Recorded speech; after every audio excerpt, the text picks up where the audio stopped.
이 시간에는 지속 가능한 공동체라는 제목으로 말씀 나누겠습니다. 저희 아이들이 무슨 놀이동산 같은 데서 상품으로 금붕어를 타는데 그 이후로 저는 강제로 물고기 집사가 되었습니다. 물고기는 뭐 집사라고 하나요? 뭔지는 모르겠는데 어쨌든 근데 아무도 물고기가 죽어가는 거를 신경을 안 쓰더라고요. 그래서 저 혼자서 막 이렇게 어항을 사고 막 이렇게 막 물품들을 막 사서 키울 준비를 했는데 결국에는 키운 금붕어들을 제가 다 죽여버렸습니다. 키우는 방법을 전혀 몰랐었기 때문에. 근데 인터넷 검색을 해보니까 조금 이렇게 시행착오들이 있었더라고요. 물고기를 키우시는 분들은 너무나 당연히 잘 아시겠지만 물고기를 키우기 위해서는 어항에다가 바로 물을 넣고 그 물고기를 넣는다고 해서 되는 게 아니라 그 물고기가 살 수 있는 환경이 돼야 됩니다. 그래서 그 미생물들이 그 안에서 잘 자라나가지고 그 물고기가 그 배설물을 방출하면은 거기에 있는 독성이 물고기를 해치지 않게끔 미생물들이 다 먹어주는 역할을 해야 된다고 합니다. 그래서 물고기부터 사고 어항을 사는 게 아니라 어항을 먼저 사놓고 한 2주 동안 그 어항에다가 물을 틀어놓고 거기다가 그 공기를 자꾸 이렇게 해줘야 된다고 하더라고요. 순서가 잘못된 것인데 어쨌든 그 물고기 키우는 사람들한테는 이제 이 나이트로젠 사이클이라고 그러죠. 독성을 어떻게 처리할 것인가, 이것이 굉장히 중요합니다. 무한수 어항이라고 해서 독성 가만히 냅둬도 독성이 자동적으로 다 이렇게 분해가 되는 그런 시스템도 있습니다. 지구는 어떻게 보면은 하나의 큰 어항이 아닌가 싶습니다. 요즘 환경 오염 때문에 말들이 많죠. 캐나다에서는 산불이 꺼지지 않고 이상 기후가 너무나 심해서 도대체 이게 마지막 날이 다가오고 있는 것인가라는 그러한 의심도 굉장히 많이 들고 있습니다. 근데 지구가 식어가는 속도가 있으면은 그 식어가는 속도에 맞춰서 사람들이 이제 땔감을 떼거나 해야 될 거 아니에요. 그런데 그런 거는 전혀 고려하지 않고 막 이렇게 땔감을 막 떼고, 그리고 지구가 정화할 수 있는 것보다 더 많은 오염물들을 배출을 하니까 지구가 아파가는 거죠. 지구가 작은 어항이라면은 이거는 조금 있으면은 독소로 가득하게 되는 어항인 것입니다. 교회도 어떻게 보면은 작은 어항, 작은 지구와도 같다라고 말할 수 있을 것입니다. 마치 물고기가 질소를 배출하듯이 영적으로 사람들은 죄를 배출합니다. 그리고 이 죄가 공동체 안에 쌓이게 되면은 공동체 안에서 독극물이 점점 쌓이는 것이고, 처음에는 그저 물고기가 스트레스를 받듯이 공동체 구성원들이 스트레스만 받다가 나중에는 공동체 전체의 생존을 위협할 수도 있게 됩니다. 그래서 어떻게 보면 당연한 말이긴 하지만 개인이나 공동체나 영적으로 건강한 생활을 영위하려면은 죄를 주기적으로 회개하는 것이 필요합니다. 아침에 일어나면 더러워진 입안을 청소해야 하고, 방 안에서 지내다 보면은 주기적으로 쓰레기를 줍고 정돈을 해야 합니다. 오늘 본문에서는 특히 회개라는 것이 어떻게 공동체를 지속 가능하게 해주는가에 대해서 살펴볼 수 있습니다. 에스라 9장에서는 이스라엘 백성들이 이방 여인들과 통혼한 사실을 발견하고서 에스라 본인 자신이 금식하며 회개의 기도를 올리는 모습을 보여줬습니다. 그런데 에스라 9장의 마지막은 에스라가 어안이 벙벙한 상태로 끝이 납니다. 하나님께서 이렇게나 큰 은혜와 용서를 주셨는데 우리가 또다시 범죄하였으니 한 사람이라도 주 앞에 서지 못하겠나이다 라고 그는 고백합니다. 그때에 에스라가 울며 통곡하는 모습을 보고 많은 남녀 및 어린아이의 큰 무리가 모여들었고, 2절 보시면요, 보여주시겠어요? 네, 감사합니다. 엘람 자손 중 여히엘의 아들 스가냐라는 사람이 에스라한테 와서 말하기를, 우리가 우리 하나님께 범죄하여 이 땅 이방 여자를 맞이하여 아내로 삼았으나 이스라엘에게 아직도 소망이 있나니 라고 얘기하고 있습니다. 그리고 3절에서 이어서 말씀합니다. 곧 내 주의 교훈을 따르며 우리 하나님의 명령을 떨며 준행하는 자의 가르침을 따라 이 모든 아내와 그들의 소생을 다 내보내기로 우리 하나님과 언약을 세우고 율법대로 행할 것이라. 이 말씀을 따르면은 어떠할 때에 우리에게 소망이 오히려 있다라고 얘기하고 있습니까? 그것은 바로 우리가 회개하며 언약을 세워 죄를 바로잡고자 할 때에 오히려 소망이 생긴다라고 얘기하고 있습니다. 흔히들 부모가 자식을 혼내는 이유는 자식이 자기에게 손해를 끼쳐서가 아니라, 물론 그럴 때도 혼나긴 하지만, 자식이 잘못된 행위를 뉘우치고 바로잡도록 하기 위해서 혼을 내는 것입니다. 그런데 자식 입장에서 혼나는 것이 억울하다고 해서 잘못을 인정하지 않고 더욱더 비뚤어진다면 영원히 맞닿지 않는 평행선을 달리게 되는 것입니다. 하나님께서 우리의 좋으신 아버지라고 할진데 그분이 우리에게 여러 가지 징계를 허락하시는 이유는 다 우리가 잘 되라고 그런 것입니다. 그리고 그 징계가 끝나고 회복이 있을 수 있는 시점은 바로 우리가 진심으로 죄를 뉘우치고 그 죄를 다시는 짓지 않겠다라고 약속할 때입니다. 진실된 회개는 잘못을 바로잡는 데 있는 것입니다. 에스라 9장에서는 우리가 죄를 회개할 때 어떠한 마음가짐을 가져야 하는지 살펴봤습니다. 에스라가 비록 직접 죄를 안 지었어도 마치 자기가 죄를 지은 것처럼 회개했습니다. 세상이 타락해가는 것을 볼 때에 저 멀리서 정죄하고 비웃는 것이 아니라 자신의 영적인 실패를 탓하며 세상과 함께 죄에 대해서 애통해합니다.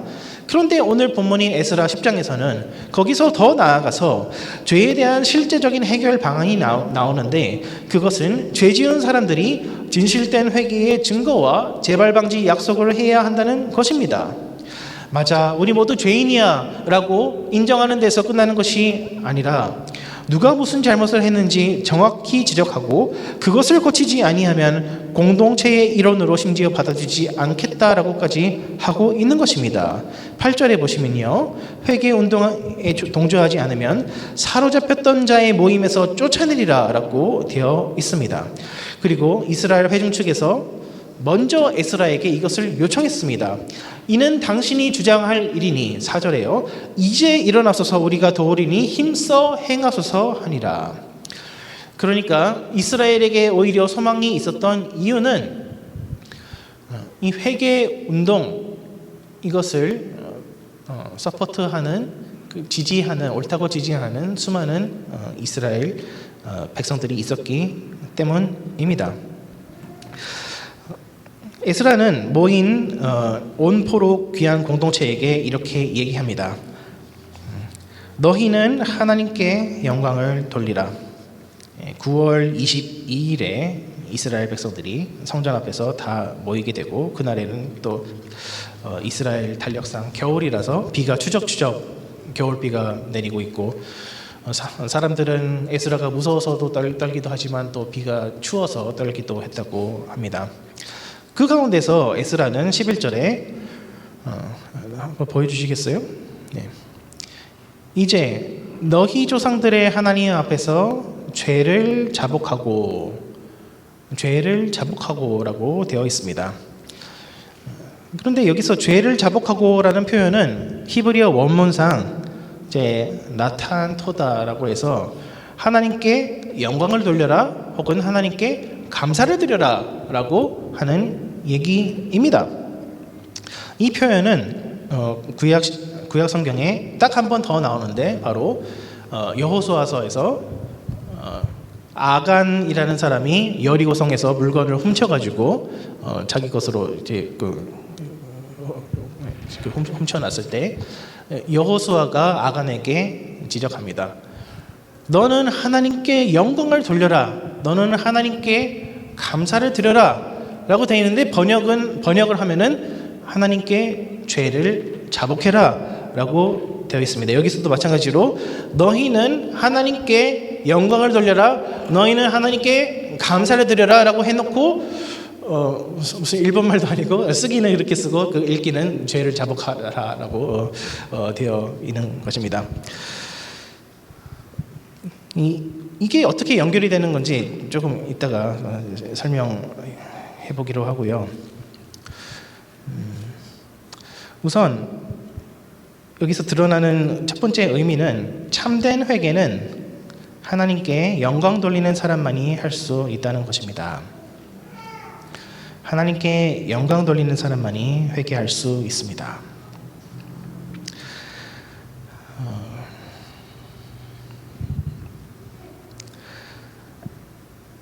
제 아이를 혼내다 보면은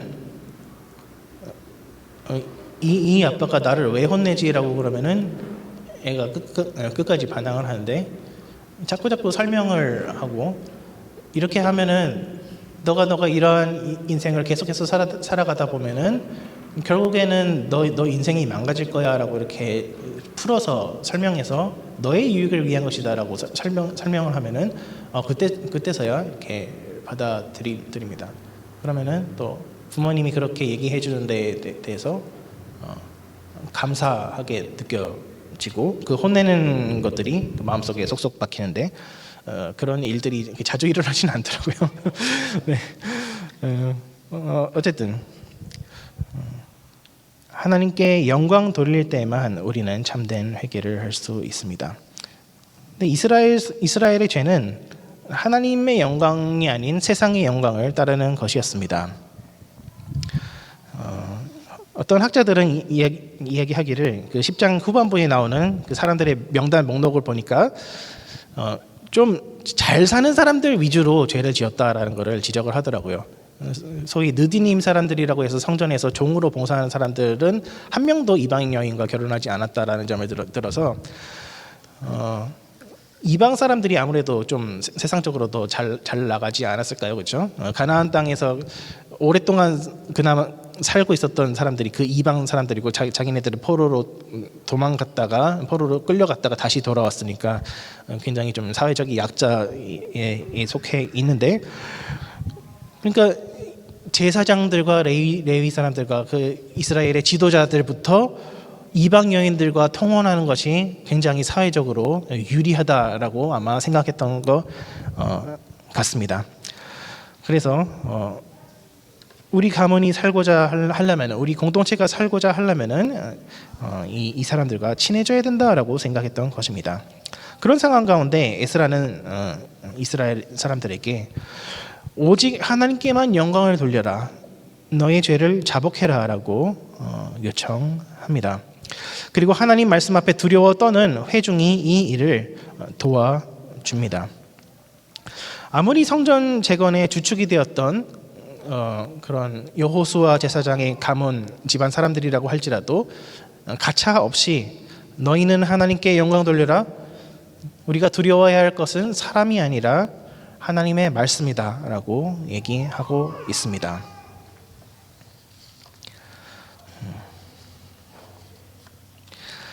사사 시대에게는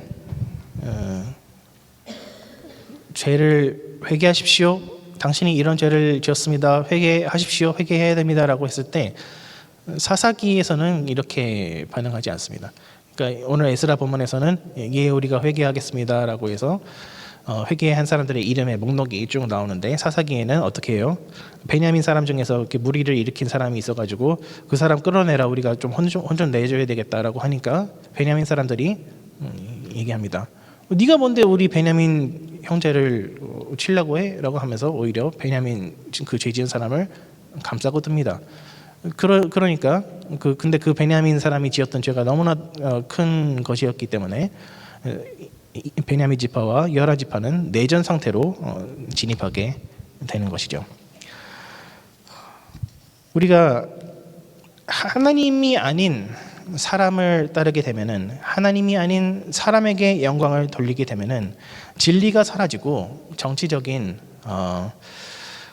이전 투구만 남게 됩니다. 요즘 미국 대중문화에서 하도 이제 성소수자들이 자기 목소리를 내고는 하니까 그에 대한 반작용이 또 어마무시하게 크다라는 것을 알고 계신가요? 나는 정말 성소수자들이 싫어라고 하는 그런 문화가 또 유행하고 있다고 합니다. 그래서 컨트리 음악이 요즘 미국에서 엄청 핫하다고 합니다. 그래서 최근 빌보드에 그 제이슨 알딘이라는 사람의 노래가 빌보드 차트 1위를 했다고 하는데 그 노래 제목이 Try That in a Small Town이라고 합니다. 그 노래 가사가 참 근데 대놓고 섬뜩합니다.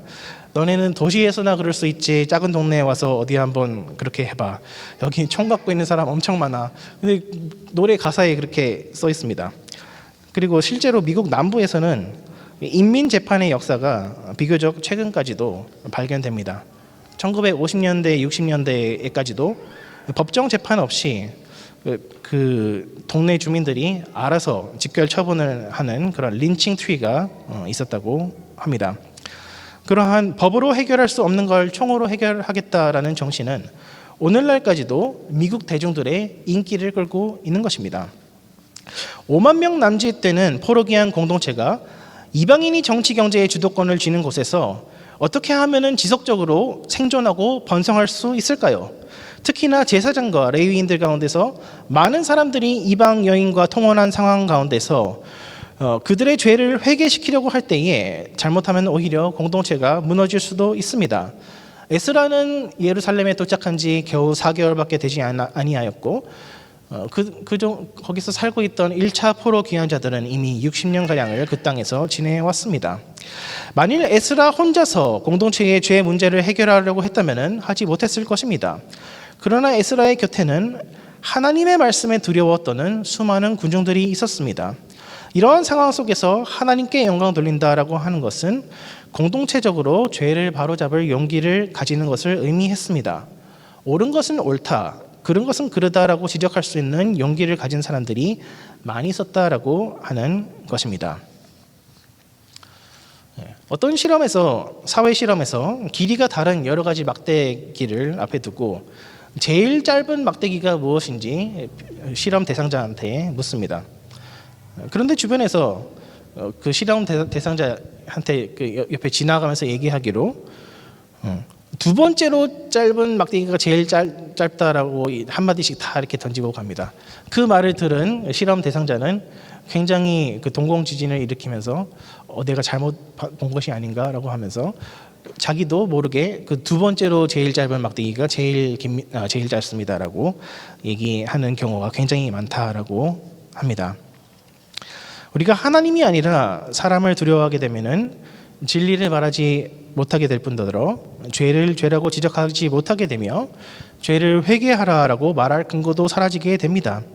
죄를 지적하면은 서로 싸우지 말라라고 얘기합니다. 그러면은 공동체에서는 공의가 사라지게 되며 편가르기와 힘싸움밖에 남지 않게 됩니다. 에스라의 포로 귀한 공동체는 공동체의 지속 가능한 생존 여부가 하나님의 말씀을 두려워하는 것에 있음을 알았습니다. 그들은 죄를 발견하였을 때 그것을 드러내는 것을 주저하지 않았고 죄 지은 사람들에게 회개를 촉구하는 것도 서슴지 않았습니다. 그들은 공동체의 생존이 세상적인 네트워킹과 힘과 지혜의 축적에 있다고 보지 않았고 오직 죽음 가운데서 그들을 생명으로 불러내신 살아계신 여호와 하나님의 선하신 손안에 달려있다라고 믿었던 것입니다. 물론 오늘날 우리가 처한 상황은 에스라가 처한 상황과 많이 다릅니다. 오늘 에스라의 본문은 한 가지 명확한 죄가 드러났고 그것을 죄가 명확하기 때문에 그것을 명확하게 지적할 수 있습니다. 그러나 그렇게 죄가 명확하게 드러나는 때는 많지 않고 그리고 공동체의 역사가 깊으면 깊을수록 죄악의 역사도 깊어집니다. 누가 무슨 죄를 어떻게 지었는지 특정하기 어려운 경우도 빈번하며 심지어 나 자신도 알게 모르게 공동체의 죄에 연루되어 있기도 합니다. 그런 상황 가운데서 누구를 특정해서 회개시킨다는 것은 의미 없어 보일 수도 있습니다. 그러나 중요한 것은 하나님이 우리 모든 사람들의 심판자가 되신다라는 것을 기억하는 것입니다. 공동체의 생존은 하나님이 우리를 어떻게 보시는지에 달려있는 것입니다. 에스라 포로 귀한 공동체는 단 한 가지 무서운 것이 있었는데 그것은 바로 하나님이 우리에 대해서 진노하시면 어떻게 할까? 그것이 제일 무섭고 두려웠지. 이방 사람들의 세계 속에서 등살에 떠밀려서 우리가 세력이 약해져서 소멸하지는 않을까? 무슨 사람들과의 싸움에서 우리가 자연 소멸하지 않을까? 이런 것을 두려워하지 아니하고 하나님을 가장 두려워하며 하나님의 마음을 진정시키기 위해서 그 자신들의 회개의 진정성을 보이고자 했고, 자기의 회개의 진정성을 보이고자 언약을 체결하여 다시는 그 죄를 범하지 않겠습니다라고 하였고, 그 죄 지은 사람들에게 너 죄 지었으니까 회개해라고 똑바로 얘기할 수 있었던 것입니다. 감사와 회개가 어떠한 연관이 있을까요? 하나님께 영광 돌리는 것과 회개가 어떠한 연관이 있을까요? 아주 많습니다. 하나님께만 영광 돌리지 않고서는 진정한 회개가 나올 수가 없습니다. 하나님께만 내가 영광을 돌리겠다. 세상 것들이 너무나 많이 보인다고 한다면은, 세상에서 내가 손해 볼 것들이 너무나 많이 신경 쓰인다고 한다면은, 우리는 그 어떠한 작은 죄라고 할지라도 우리 입술로 고백할 수 없을 것입니다. 그러나 하나님의 영광, 더 나아가서 하나님께 감사. 다시 돌아왔죠. 왜 감사가 회개랑 연관이 되는 걸까요? 왜 감사가 감사랑 회개, 그걸 동의어로 쓴다는 게 도대체 말이 될 수 있나요? 하나님께 감사해라라고 그 죄 짓는 여러분의 그 자녀들한테 하나님께 감사해라 이 녀석아라고 한다면 이게 도대체 말이 통하는 그 얘기가 될까요? 네. 하나님께 감사하는 사람만이 참으로 회개할 수 있습니다. 왜냐하면은 회개할 수 있는 것도 하나님의 은혜로만 주어지기 때문입니다. 하나님께서 성령의 조명하심을 주지 않고서는 그 어떤 사람도 죄를 회개할 수 없습니다. 자신의 죄를 주님 앞에 내어놓을 수 없고, 자신의 죄를 십자가의 보혈로 용서해달라고 요청할 수 없습니다. 그렇기 때문에 하나님의 용서하시는 은혜가 반드시 먼저 우리에게 임해야지만 우리는 십자가 앞에서 낮아질 수 있습니다. 우리가 십자가 앞에 나아가기만 한다면 하나님께서 우리를 용서해 주시리라 라는 그 확신이 있을 때에만 우리가 하나님 앞에 죄를 고백할 수 있는 것입니다. 그렇기 때문에 감사, 얼마나 감사해요. 감사한 동시에 감사한 마음으로 우리 죄를 고백하는 거죠.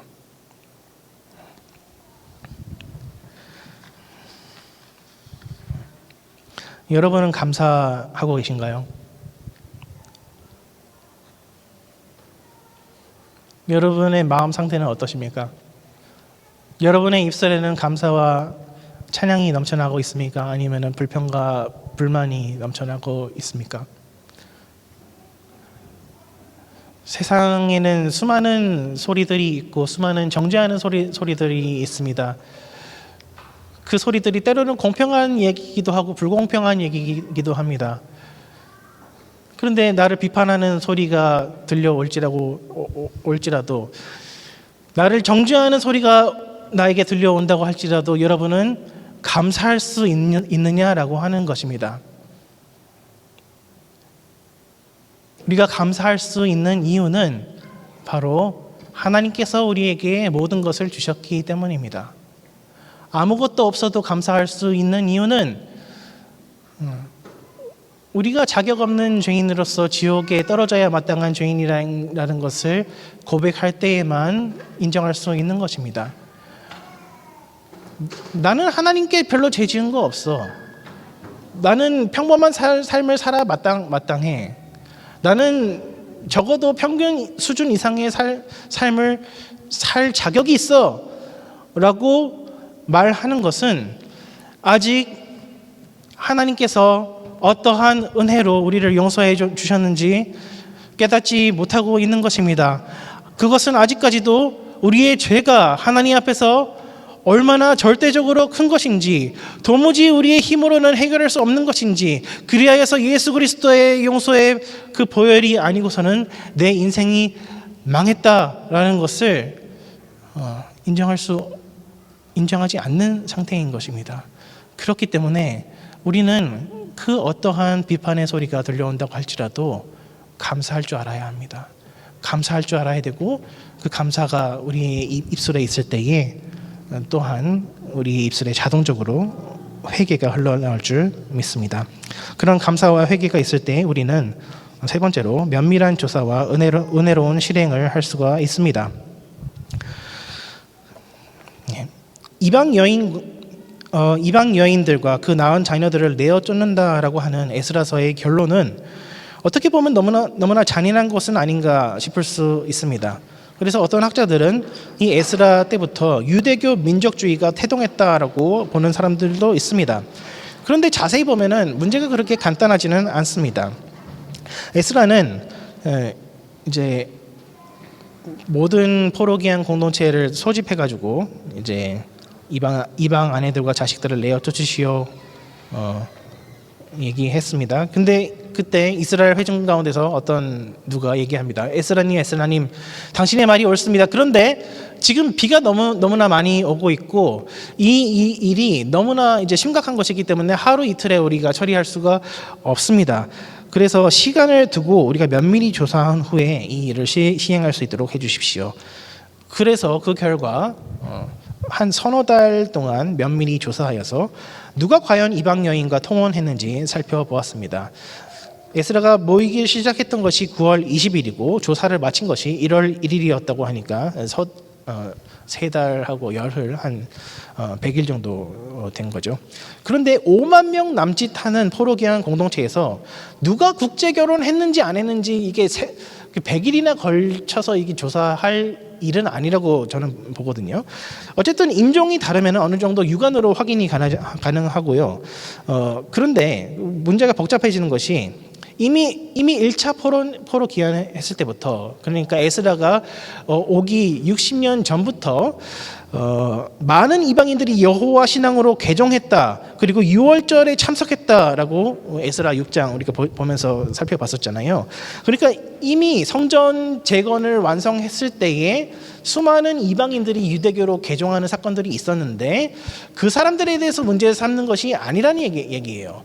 그럼 이미 인종 간의 어떤 그 피가 섞이는 일들은, 물리적으로 피가 섞이는 일들은 일어나고는 있었는데 그러니까 종교적으로 개종을 하면은 이스라엘 사람으로 인정을 해줬다라고 하는 것입니다. 그렇기 때문에 더 복잡해지는 것이죠. 누가 과연 이방 여인과 통혼했는지, 여기서 이방 여인과 통혼했다라고 하는 이 말의 뜻은요, 그러므로 단지 그 타 민족 사람과 결혼했다라는 것을 뜻하는 것이 아니라 결혼하기 전에 개종의 절차를 밟지 않고서 불법적으로 결혼한 그것을 가리키는 것입니다.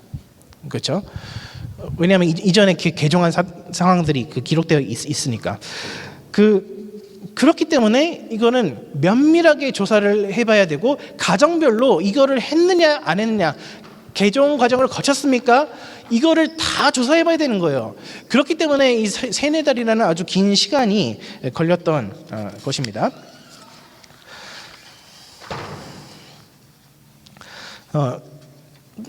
이런 경우도 있을 수 있겠죠. 암묵적으로 여호와 신앙을 따라가겠습니다라고 한 그런 사람들도 있겠죠. 그러면 그 사람들은 어떻게 해요?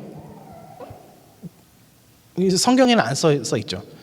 그렇지만 암묵적으로 여호와 신앙을 따르겠습니다라고 한 사람은 그래 너는 오케이, 공식적으로 절차를 밟아, 이렇게 할 수도 있는 거였겠죠. 또 반면 그렇지 않고 결과적으로 쫓겨냄을 당한 사람들은 그렇다면 어떤 사람들이라는 얘기예요? 우리는 이러한 개종의 절차 이런 거 전혀 상관없습니다. 우리는 이스라엘의 여호와 하나님이랑 상관하지 않겠습니다라고 하는 사람들은 그래, 그러면 할 수 없다라고 하는 것이고, 그리고 오늘 기록에 보면은 그 이스라엘 그 회개한 사람들이 속건제를 드렸다라고 되어 있는데 속건제라고 하는 것이 어떤 제사입니까? 경제적인 배상을 하는 제사잖아요. 그러니까 이혼을 하면서 아이들을 내보내면서 동시에 경제적인 배상도 같이 이루어졌다라고 하는 것이니까 이게 생각보다 이렇게 말씀 안 들을 사람은 그냥 다 나가 이렇게 하는 것이 아니라 굉장히 면밀히 조사하고 그들이 또 살아갈 수 있는 방편을 마련해 주는 것을 여기서 살펴볼 수 있습니다. 그리고 이러한 불신자 배우자와의 이런 관계는 신약에서는 또 다른 얘기를 하고 있습니다. 이거는 불신자랑 결혼했으면 무조건 이혼하세요라는 얘기가 아니라 사도 바울이 고린도전서 7장에서 얘기하시기를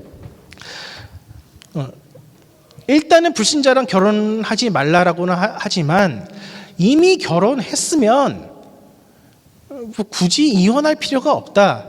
이미 결혼했으면 그거를 전도의 기회로 삼아라라고 말씀하시며 또 그 불신자가 먼저 신앙 때문에 이혼하자고 떠날 경우에는 그럴 경우에는 굳이 잡을 필요가 없다라고 얘기하고 있는 것입니다.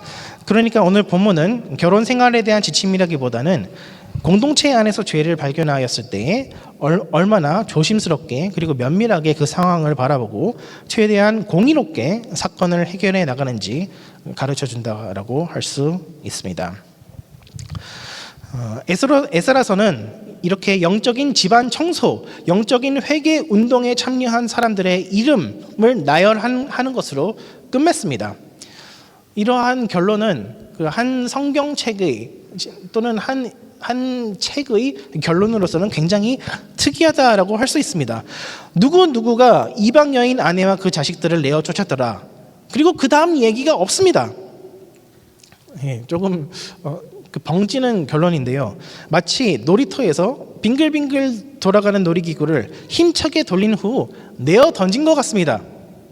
에스라가 힘껏 돌린 놀이기구를 이제는 느헤미야가 이어받아서 돌릴 것입니다. 그런데 계속해서 돌아가는 공동체, 지속 가능한 공동체는 회개하는 공동체입니다. 회개에 오히려 소망을 두는 공동체이며 사람이 아니라 하나님의 말씀 앞에 두려워하며 오직 하나님께만 영광을 돌리되 죄에 대해서는 차분하되 단호하게 대응합니다. 그런데요, 에스라와 느헤미야를 우리가 하나의 책으로 본다면은 색다른 의미를 발견할 수도 있습니다. 많은 학자들은 에스라 느헤미야서가 한 권의 책이라고 얘기하고 있습니다. 왜냐하면은 에스라 한 중반부에 나오는 사람들의 이름들의 리스트와 또 느헤미야 한 중간쯤에 나오는 사람들의 이름들의 리스트가 거의 동일하기 때문에 이게 수미상관을 이루는 그 샌드위치 구조다라고 보고 있거든요. 그러한 관점에서 봤을 때에 에스라서의 이 10장 회개한 사람들의 이름의 목록은 에스라 느헤미야서의 한 가운데를 차지하고 있습니다. 그리고 이 한 가운데를 차지하고 있다라는 것은 신학적으로 굉장히 중요한 의미를 갖습니다. 출애굽기에서 홍해를 출애굽하는 사건을 전반부 한 몇 장인 거예요? 12장까지인가요? 정확히 기억 안 나는데 그 이후부터가 이제 광야 생활이잖아요. 시내산에서 생활하는 그 이야기. 그 출애굽기의 후반부에 보시면요, 했던 얘기 또 뒤에 또 합니다. 그리고 했던 얘기 뒤에 또 하고 마찬가지로 샌드위치 구조가 되어 있는데 그 샌드위치 구조를 이렇게 따라가다 보면은 맨 중간에 어떠한 사건이 있냐면은 바로 금송아지 숭배 사건과 모세가 이스라엘 백성들을 위하여서 중보기도하는 얘기가 나옵니다. 하나님, 저 사람들 진짜 자격 없는 사람들 맞거든요. 저 사람들 죽어 마땅한 사람들 맞거든요. 그렇지만 하나님 당신의 이름을 위해서 한 번만 용서해 주세요. 그것이 출애굽기 후반부에 제일 중간에 들어 있습니다. 열왕기 상하도 보시면요, 그 맨 중간에 가장 악했던 오므리 왕조가 있고 그 오므리 왕조 가운데서도 가장 악했던 아합 왕 그리고 이세벨이 이야기가 있는데 그를 위해 중보하는 선지자 엘리야가 있습니다. 그런데요, 그 아합 왕, 정말로 이 세상에 용서받지 못할 것 같은 왕이라고 할지라도, 그 아합 왕이라고 할지라도 하나님 앞에 회개하니까 하나님이 그 회개를 받아주시는 내용이 열왕기 상하의 한가운데에 있습니다. 마찬가지로 에스라, 느헤미야 이야기의 한가운데에는 아무리 용서를 계속해줘도 계속해서 배반하는 이스라엘 백성들이 있고, 그럼에도 불구하고 다시 한번 은혜를 붙잡고 회개하는, 진심으로 자기의 죄를 회개하는 사람들의 이름이 농명되어 있습니다. 그리고 그 이름의 리스트 가운데에 저와 여러분의 이름도 있다는 것을 기억하시기 바랍니다. 우리는 자격 없는 자로서 아무리 은혜를 받아도 족한 줄을 모르고 하나님께 거역하였습니다. 그러나 하나님은 또다시 우리에게 우리 마음이 만족할 만한 은혜를 허락하여 주시며, 회개하는 자, 진심으로 회개하고자 하는 자, 진심으로 여호와께 영광 돌리고 감사드리고자 하는 자들에게 다시 한번 기회를 주시는 하나님이십니다. 기도하겠습니다.